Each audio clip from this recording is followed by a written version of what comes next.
Donc maintenant, nous allons passer au témoignage, au dernier témoignage de cette journée.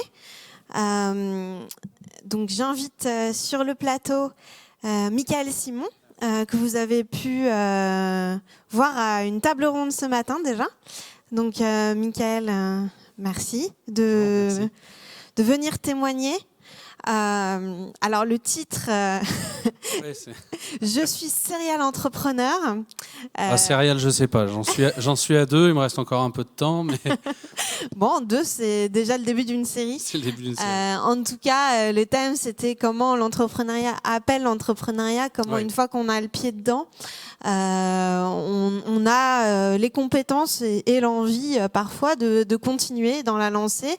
Et d'ailleurs, le témoignage précédent, Christophe Debain en témoignait déjà un peu, de l'envie en fait de valoriser les recherches des collègues. D'autres chercheurs, de se dire en fait ça c'est intéressant, peut-être qu'ils n'ont pas toutes les compétences ou toute la culture pour le faire, mais je vais les aider à le faire. Alors déjà on va revenir un peu sur votre parcours. Donc vous êtes un scientifique, vous avez un doctorat en physico-chimie. Pourquoi se lancer dans l'entrepreneuriat à partir de ce doctorat? C'est une bonne...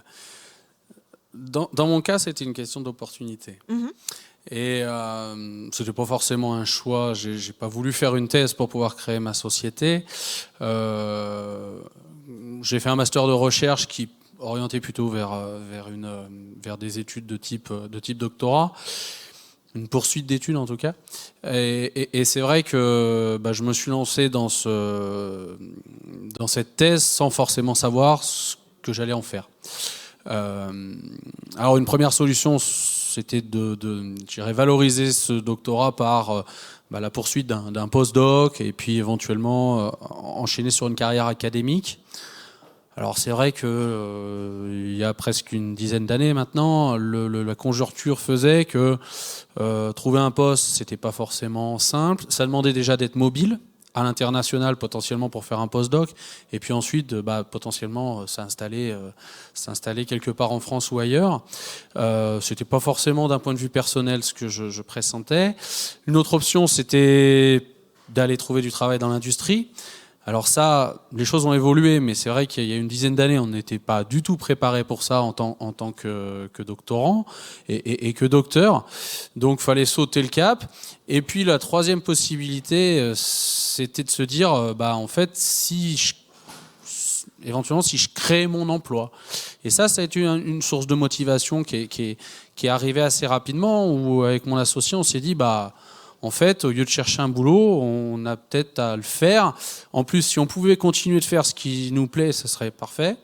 Et puis après, c'est, je dirais, le jeu d'opportunités.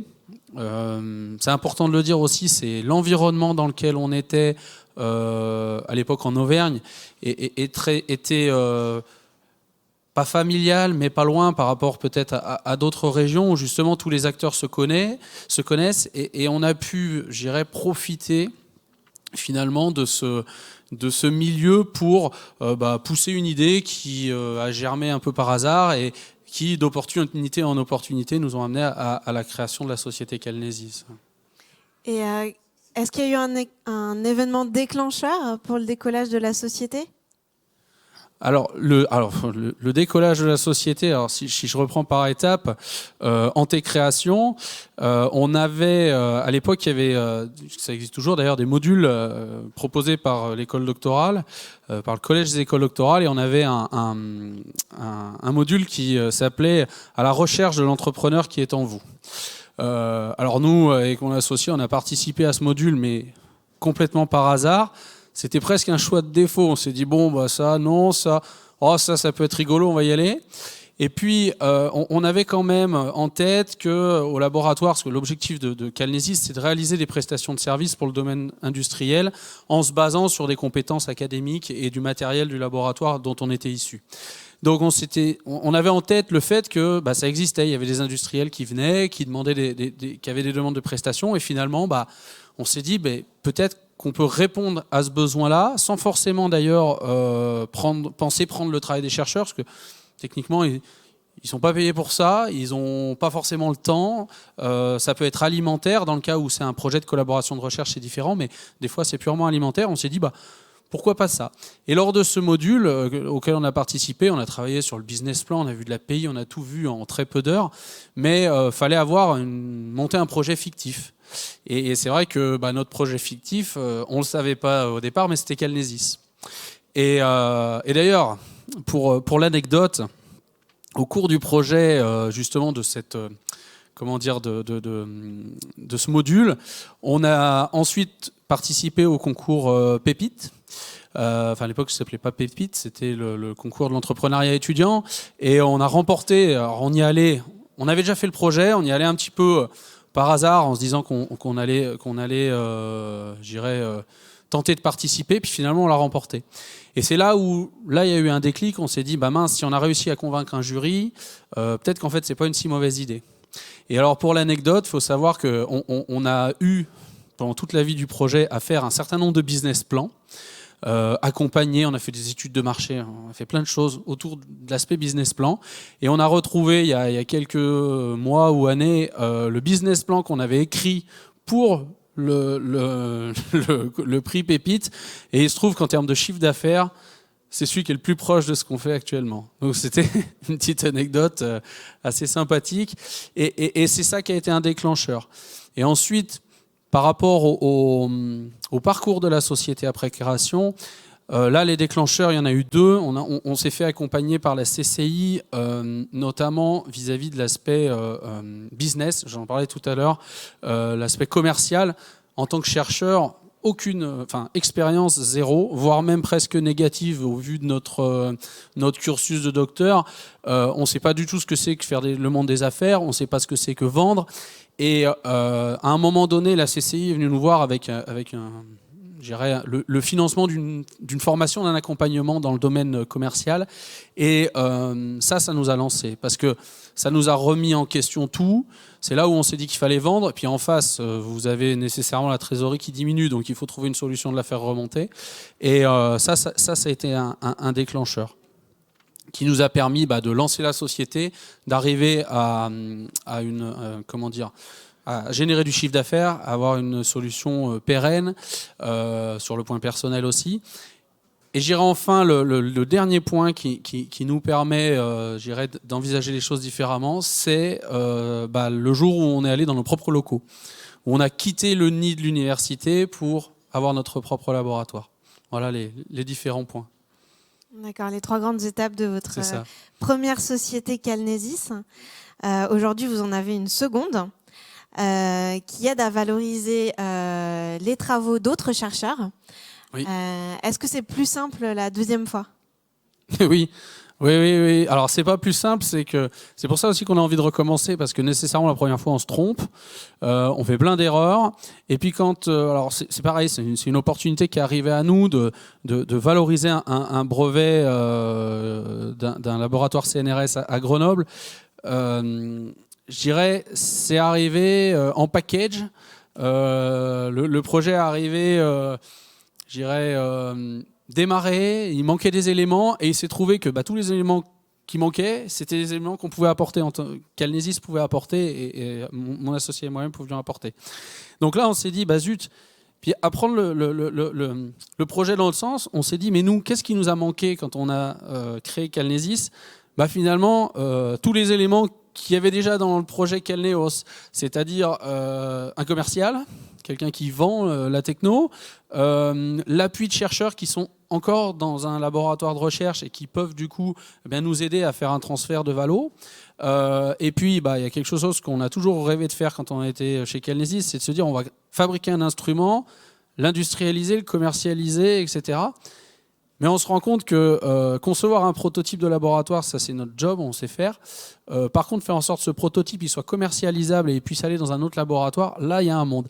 Et dans le projet de Calneos, on avait un ingénieur dont c'est le métier, qui est brillant d'ailleurs, et qui a vraiment cette capacité-là de prendre un proto et d'en faire un produit commercial.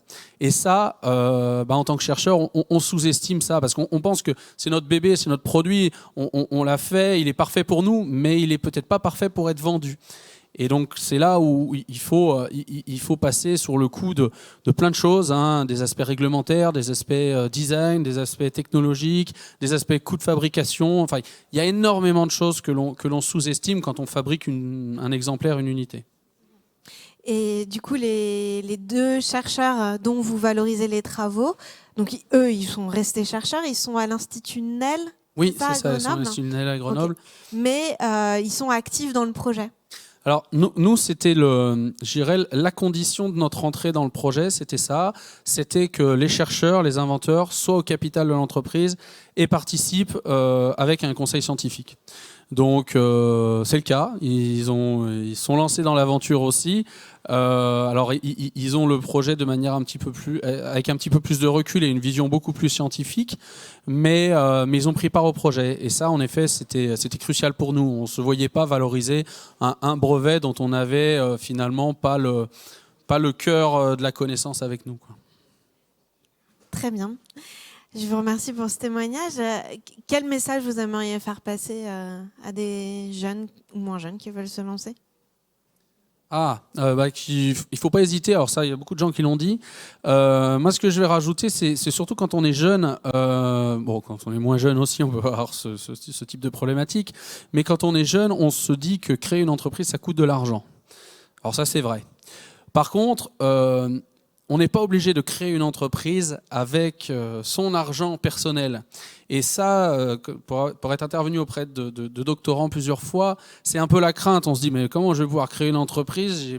J'ai pas un rond, j'ai pas d'économie, je peux pas monter un projet à plusieurs millions d'euros ou milliers d'euros. Si je pars avec, comme diraient les banques, quand vous arrivez, vous mettez 2 euros, la SARL à 2 euros ou la SAS à 2 euros, ils disent, bah ok, vous avez mis 2 euros, moi je mets 2 euros. Donc, on se dit, on peut pas y arriver. Et il faut savoir que Calnesis, techniquement, on a créé la société, pas avec notre argent directement, mais avec, différents acteurs qui, mis bout à bout, nous ont permis, d'avoir les fonds pour pouvoir se lancer. Donc ça, c'est important. Il faut pas avoir la peur du financement. Il faut avoir la bonne idée, avoir confiance et aller chercher cet argent qui va nous permettre de réaliser ce projet. Donc pas besoin d'être le fils d'un riche héritier pour... Alors attention, ça peut aider. Ça peut aider, évidemment. Mais c'est pas... en fonction des projets, c'est pas une condition nécessaire. Très bien. Il y avait aussi quelque chose dont vous m'aviez parlé quand on avait échangé juste avant. C'était qu'en fait, il n'y avait rien à perdre quand on sort de sa thèse. Il n'y a rien à perdre à tenter un projet de start-up et que ça pourra être valorisable même si ça ne marche pas. Exactement. Les réflexions qu'on a eues autour de nous dans le laboratoire de recherche, quand on a voulu créer la société, on nous a dit mais pourquoi vous faites ça ? Vous êtes sûr ? Est-ce qu'il ne faudrait pas plutôt aller dans l'industrie, faire quelques années pour pouvoir ensuite vous dire que vous avez assez d'expérience pour créer une société ? Et en fait, on se rend compte que si jamais on avait fait ça, on n'aurait jamais créé de société. Parce que d'un point de vue personnel, quand on sort d'une thèse, on trouve un premier emploi, on a une stabilité, on a une vie personnelle où on va peut-être acheter une maison, avoir des enfants, etc. Donc une fois qu'on est dans un emploi stable, en sortir pour pouvoir derrière créer sa société, c'est possible, mais c'est compliqué où ça vient plus tard. Quand on est issu du doctorat, qu'on a terminé, finalement on n'a rien à perdre à ce moment-là. Et même si on échoue, j'avais une personne qui le disait tout à l'heure, même si on échoue, on n'a pas tout perdu. Et c'est autant valorisable de dire j'ai créé une société, ça s'est pas, je sais pas que ça s'est mal terminé, mais ça s'est terminé sans succès de la société. Par contre, je l'ai créé, je sais ce que c'est que du crédit impôt cher, j'ai géré des projets innovants, etc. Ça nous apporte une certaine expérience qui est grandement valorisable derrière quand on va vouloir chercher un emploi. Aussi bien, il faut le savoir, qu'un postdoc ou que d'autres types de parcours. Même peut-être plus qu'un postdoc. Enfin, ça dépend où est-ce qu'on va aller. Ça dépend où on va. Alors ça, justement, peut-être aussi à noter, c'est que si jamais, après, quand on a fait ce choix-là, on a fait une croix sur quelque chose et qui est peut-être dommage. Selon nous, on a fait une croix sur une carrière académique à court terme. Parce que justement, on se retrouve sur le moment où on n'a pas fait de postdoc, donc on n'a pas publié, donc on arrive avec 4-5 publications de notre thèse pour pouvoir prétendre à un poste de maître de conf, ça aurait manqué d'autres publications qu'on aurait pu avoir dans un postdoc. C'est le seul bémol que je vois. Alors peut-être qu'au niveau académique, ça serait quand même reconnu. Ça dépend aussi quel type de poste on vise, si on souhaite être enseignant ou si on souhaite aussi éventuellement intégrer une structure de valorisation ou quelque chose comme ça, évidemment. Plein d'autres débouchés. Très bien. Eh ben, merci beaucoup, Michael Simon, pour votre témoignage, pour votre deuxième intervention de la journée. Merci.